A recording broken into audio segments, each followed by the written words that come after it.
Whenever a mass shooting takes place in America, politicians and pundits can hardly wait 5 minutes before calls for new gun control legislation begin. This terrible tragedy could easily have been prevented if citizens were barred from owning dangerous military-grade weapons, we're told. However, in the wake of the shooting of Rayshard Brooks by Atlanta police officers, there's a gun control argument not being made. Despite nationwide calls to defund the police, no one seems to be calling to disarm the police. If gun control logic is sound, and preventing the legal possession of firearms by citizens would prevent the citizens from using those weapons to kill innocent people, then shouldn't it follow logically that preventing the legal possession of firearms by law enforcement officers would prevent the unjust killing of innocent people by law enforcement officers? Yet no one is making this argument, and this is extremely telling.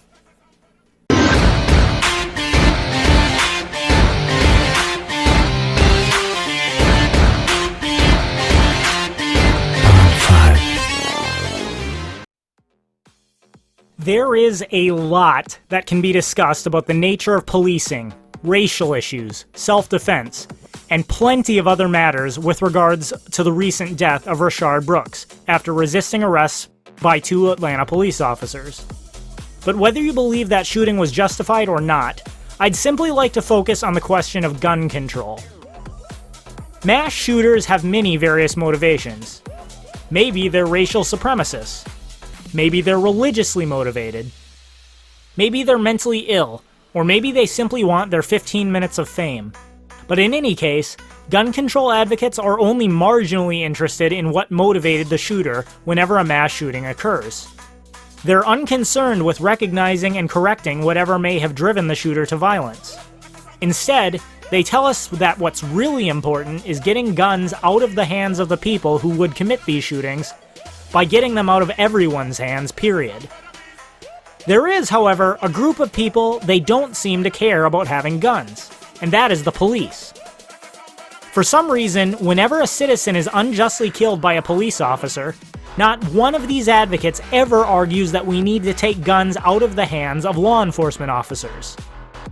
Why might this be? If motivation and underlying issues aren't as important as the tool being used, why do police get a free pass on the issue of gun control?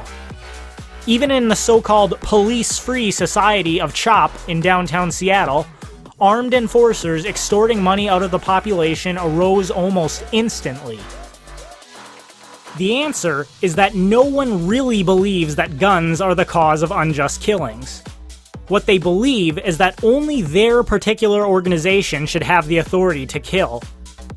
Whether it's Black Lives Matter, the Women's March, or any other politically motivated organization, statists of all stripes want one group of people with the exclusive authority to use force against others.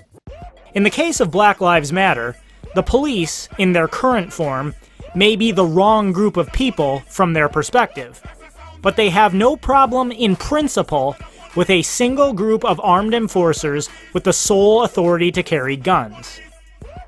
If the arguments for gun control are sound, then taking guns away from would-be shooters should be the answer in all circumstances of unjustified shootings, whether the shooter is a white male farmer or a black transgendered police officer. But it isn't. For some reason, taking guns away is only the answer if the shooter wasn't part of an organized group responsible for enforcing the interests of the state.